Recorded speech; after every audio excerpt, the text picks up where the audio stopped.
देखें, आज हम जिस टॉपिक को पढ़ने वाले हैं उसका नाम होगा कर्क रेखा। मध्य प्रदेश का ये टॉपिक है, बहुत इंपोर्टेंट टॉपिक हो जाता है। कभी कभी ट्रिकें बताई जाती हैं, कभी कभी जादू बताए जाते हैं।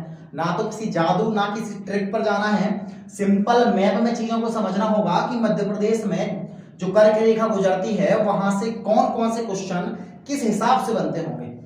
तो समझें, जिन्हें कर्क रेखा के बारे में जानकारी ना हो उनके लिए हम बता देते हैं। मानो हमने एक तुम्हें गोला ऐसा बना दिया, ज्योग्राफी का पार्ट में तुम समझोगे, जब इंडियन ज्योग्राफी पढ़ोगे, वर्ल्ड भी पढ़ोगे, उसमें जानकारी मिल जाएगी।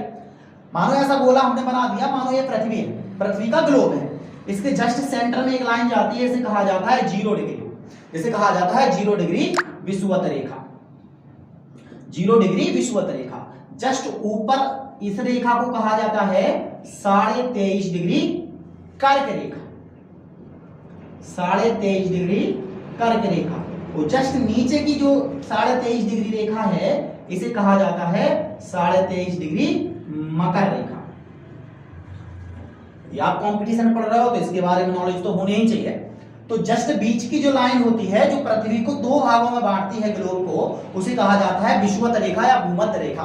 0 डिग्री लाइन अक्षांश रेखा इन्हें कहा जाता है। हमें जिस रेखा के बारे में यहाँ जानकारी लेनी है वो रेखा है कर्क रेखा।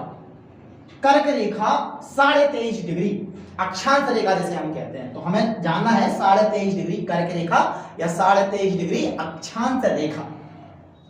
समझें कि 23.5 डिग्री कर्क रेखा, तो अब हेडिंग हमें बनानी होगी कि मध्य प्रदेश के वो जिले जहां से कर्क रेखा गुजरती है।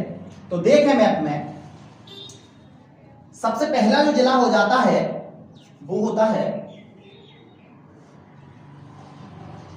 देखें, कर्क रेखा गुजरती है यहां से, ये गुजरने वाली है कर्क रेखा।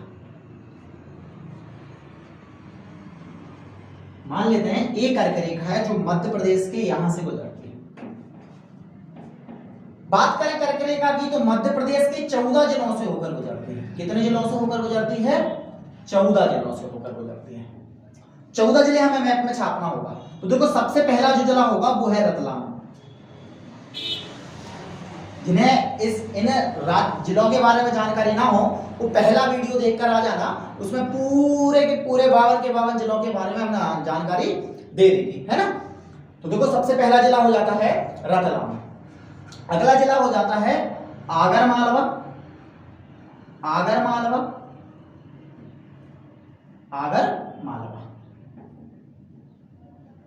यहां जो जिला पड़ता है इस जिले को कहा जाता है उज्जैन।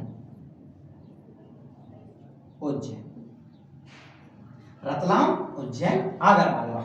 नेक्स्ट जिला होता है, नाम होता है राजगढ़। राजगढ़, जहां से कर्क रेखा गुजरती है।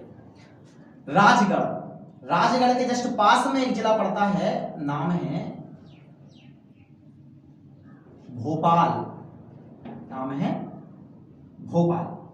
मध्य प्रदेश की राजधानी से भी कर्क रेखा गुजरती है, भोपाल। यहां जो हिस्सा छूट गया ये हिस्सा है सीहोर का। इसे कहा जाता है सीहोर जिला। यहां राजगढ़ का इलाका छोड़ देना, हमें तो इतनी जानकारी लेनी है कि सीहोर से भी निकलती है, सीहोर। तो फिलहाल कितने जिले हो जाते हैं, काउंटिंग हम बाद में कर लेंगे। अभी जिले देख दो, पहला रतलाम है, अगला उज्जैन है, अगला आगरमालवा है, नेक्स्ट है राजगढ़, अगला है सीहोर, अगला है भोपाल। देखो, नेक्स्ट जिला जो पड़ता है वो यहां होता है, नाम होता है सागर। जिले का नाम है सागर। सागर जिला है, सागर जिला है। फिर यहां छूट गया हिस्सा, तो एक हिस्सा जो होता है, जो हिस्सा जो है वो है विदिशा का। कौन सा हिस्सा है ये है इलाका विदिशा का। विदिशा, विदिशा जिला। यहां जो हिस्सा रह गया इस हिस्से को कहा जाता है रायसेन। कौन सा जिला हो जाता है? रायसेन। थोड़ा छोटा कर देते हैं सागर को, है ना, इससे आगे के जिले भी क्लियरिटी से छोटा मैप बनाया, इससे आगे के मैप सही से बन जाए।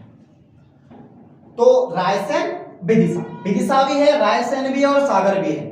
सागर के जस्ट पास में जो जिला देखने को मिलेगा उसका नाम होगा दमोह, दमोह जिला होगा, दमोह। दमोह के जस्ट पास में जिला देखने को जो मिलेगा वो होगा हमारा जबलपुर, जबलपुर, जबलपुर। जबलपुर के नेक्स्ट जो जिला होगा वो यहां जिला होगा, नाम होगा कटनी, कटनी होगा, कटनी जिला। थोड़ा सा खिसकाना होगा, थोड़ा सा जिला आ जाए जिससे।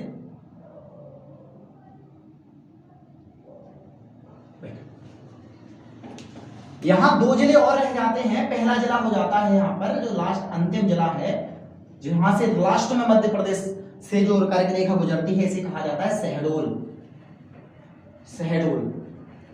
और यहां जो जिला होता है ये जिला होता है उमरिया। कौन सा जिला होता है? उमरिया। तो बताएं मध्य प्रदेश के कितने जिलों से कर्क रेखा गुजरती है? तो हो जाता है 14 जिले। तो 14 काउंटिंग कर लेते हैं। रतलाम, उज्जैन, आगरमालवा, राजगढ़, सीहोर, भोपाल, विदिशा, रायसेन, सागर, दमोह, जबलपुर, उमरिया, कटनी और शहडोल। तो 14 जिले ऐसे हैं जहां से मध्य प्रदेश से कर्क रेखा गुजरती है। अब समझते हैं कि कर्क रेखा से और कौन कौन से क्वेश्चन होते हैं जो मध्य प्रदेश जीके में पूछ लिए जाते हैं। तो पहले तो कर्क रेखा में हमें ये जानकारी होनी चाहिए कि 14 जिलों से होकर गुजरती है। सेकंड जो हेडिंग होगी वो होगी कि मध्य प्रदेश की तो 14 जिलों से होकर गुजरती है। मध्य प्रदेश में तो 14 जिलों से होकर गुजरती है, लेकिन पूरे विश्व में इस रेखा की बात करें, कर्क रेखा की पूरे विश्व में बात करते हैं कि पूरे विश्व में यह टोटल 18 देशों से होकर गुजरती है। जैसे कि भारत से होकर गुजरती है, ऐसे ही यह पूरे विश्व में बात करें, पूरे ग्लोब में, पृथ्वी के, तो यह पूरे ग्लोब में वह विश्व के 18 देशों से होकर गुजरती है। अच्छा, भारत में बात कर लेते हैं। भारत में यह रेखा 8 राज्यों से होकर गुजरती है। बात समझना कि पूरे विश्व की यदि बात करते हैं तो यह 18 देशों से, कहीं कहीं बुक्स में आपको 16 देश भी देखने को मिल जाएंगे। तो 18 देशों से यह गुजरती है। इसके बाद यह भारत की यदि स्थिति पूछ लेते हैं कि पूरे भारत में यह राज्यों से कितने से गुजरती है, तो आंसर होना चाहिए कितने राज्यों से गुजरती है? 8 राज्यों से होकर, जिसमें से मध्य प्रदेश भी एक है। अच्छा, मध्य प्रदेश में है कितने राज्यों मतलब जिलों से होकर गुजर रही है? तो 14 जिले जो हैं वो यहां हमने ना तो कोई ट्रिक याद रखनी है तुम्हें, बार बार मैप को बनाना है, मैप बनाना नहीं आता तो पहले वीडियो को तो देख। कर्क रेखा के बारे में और जानकारी ले लेते हैं कि कर्क रेखा उज्जैन से गुजरती है। यही कारण है, उज्जैन से निकलती है कर्क रेखा। यही कारण है, जयपुर के महाराजा हुआ करते थे जय सिंह द्वितीय। क्या नाम था उनका? जयपुर के महाराजा हुआ करते थे, नाम था जय सिंह द्वितीय। जय सिंह द्वितीय हुआ करते थे। इन्होंने उज्जैन में एक वेधशाला बनवाई। तो आपको ये सब कुछ लिखना है अपने नोट्स में, हम सिर्फ बोल रहे हैं कि जयपुर के महाराज कर्क रेखा उज्जैन से गुजरती है। यही कारण है कि जयपुर के महाराजा जय सिंह द्वितीय ने यहां उज्जैन में एक वेधशाला बनवाई, वेधशाला बनवाई, जिसे जंतर मंतर कहा जाता है। जिसे कहा जाता है जंतर मंतर, जिसे जंतर मंतर कहा जाता है। आपने शायद सुना होगा कि 5 जंतर मंतर वाले स्थान हैं। पहला दिल्ली हो जयपुर के जो महाराजा हुआ करते थे, ये खगोल शास्त्र में बहुत इंटेलिजेंट हुआ करते थे, खगोल शास्त्र जानते थे, मैथमेटिक्स इन्हें बहुत पसंद था। तो हुआ ये करता था कि इन्होंने 5 जंतर मंतर बनवाए थे। 5 जंतर मंतर हैं भारत में। जो जंतर मंतर है जयपुर के महाराजा के द्वारा बनवाए गए वो 5 हैं। कौन कौन से हैं? पहला है दिल्ली, जिसको पता ना हो वो सुने। पहला है दिल्ली जंतर मंतर, दूसरा है जयपुर जंतर मंतर, तीसरा हो जाता है एमपी में उज्जैन। कौन सा है?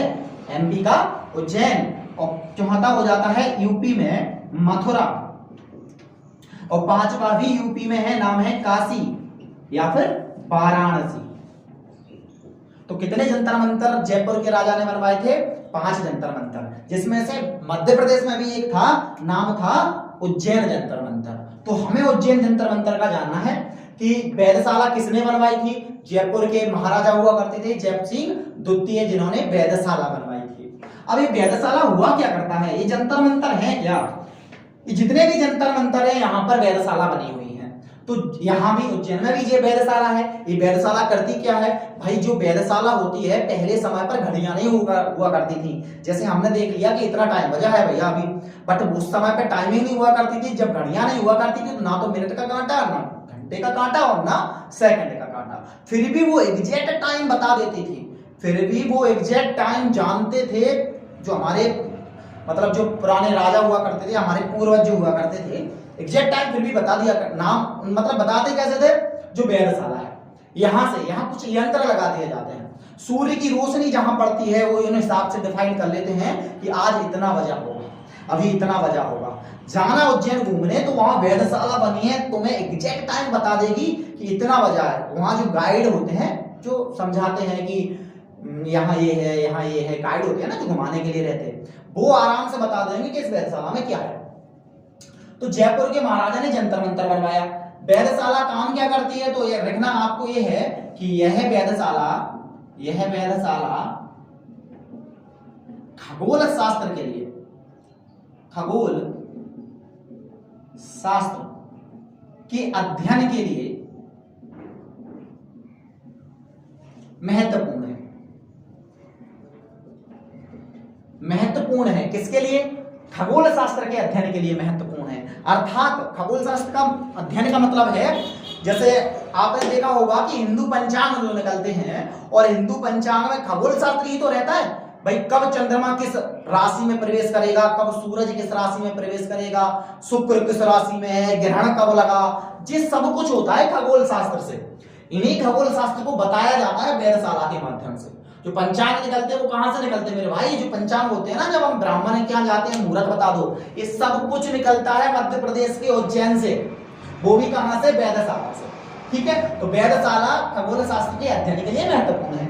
आपको और लिखना होगा पॉइंट कि यह वेधशाला काल गणना के लिए उचित स्थान है। काल गणना के लिए उचित स्थान है, इसका मतलब यानी समय के निर्धारण के लिए, समय को बताने के लिए यह एक बहुत उचित स्थान है, रीजन है, क्योंकि कर्क रेखा यहां से, ट्रॉपिक ऑफ कैंसर जो है वो यहां से निकलती है। होता है 21 जून को, नाम सुना होगा, विश्व भारत का या पूरे विश्व पृथ्वी का सबसे बड़ा दिन होता है 21 जून को। और आप यदि उज्जैन घूमने जाए तो विशेष पॉइंट ये है कि उज्जैन में 21 जून के लगभग जाना, और 21 जून पर आप जब जाओगे तो दोपहर 12 बजे के समथिंग आप जब अपनी परछाई देखोगे तो आपकी परछाई नहीं दिखेगी। ये विशेष पॉइंट है, रीजन है क्योंकि सूर्य की रोशनी जो पड़ती है ना वो एग्जैक्ट लंबवत होती है 0 डिग्री सेंटर पर। समझ पा रहे हो? एकदम सेंटर पर होती है, यानी कि सीधे सीधे फोकस होता है कहां पर? उज्जैन पर। ठीक है, तो हमें लिखना है वेधशाला काल गणना के लिए उच्च स्थान मानी जाती है। अंतिम पॉइंट जो है कर्क रेखा का वो है कि यह जो रेखा है वो बघेल खंड के पठार को, बघेल खंड के पठार को दो भागों में बांटती है। भाई 2 भागों में बांटती है, किस वाले पठार को? बघेल खंड। यहां पर बघेल खंड का पठार स्थित है, इसे कहा जाता है बघेल खंड का पठार। यहाँ जो एरिया है रीवा, कटनी, दमोह, जी वाला एरिया, तो यहाँ जो एरिया है वो है बघेल खंड का पठार। तो क्वेश्चन है कर्क रेखा किस पठार को 2 भागों में बांटती है? आंसर आना चाहिए बघेल खंड के पठार को 2 भागों में बांटती है। इतने सारे क्वेश्चन जो हैं आपको कर्क रेखा से जानने के लिए मिलेंगे। ना तो आपको कोई ट्रिक याद करनी है कि फलाना आया, ये वाला जादू सीख लो, भाई वो जादू कुछ ही समय तक रहेगा, याद नहीं रहता। इसलिए मैप बनाओ, बढ़िया नोट्स बनाओ, एक बार पढ़ना है, ऐसा पढ़ो मेरे भाई कि नंबर कटने का चांस ही ना रहे। बार बार एमपी पढ़ोगे, बार बार पढ़ोगे, एक बार नोट्स बना लो, ना किसी कोचिंग पर जाना, ना कहीं जाना, एग्जैक्ट मैप, इतने सारे क्वेश्चन। हाँ या ना? तो हम ऐसे ही ऑफलाइन पढ़ाते हैं। हम जिस हिसाब से आपको वीडियो दे रहे हैं, प्रोवाइड करा रहे हैं, हमने 4-5 वीडियो डाल रखे हैं ऑलरेडी, और हम धीमे धीमे कर पूरा एमपी पढ़ाने वाले हैं यूट्यूब पर ही।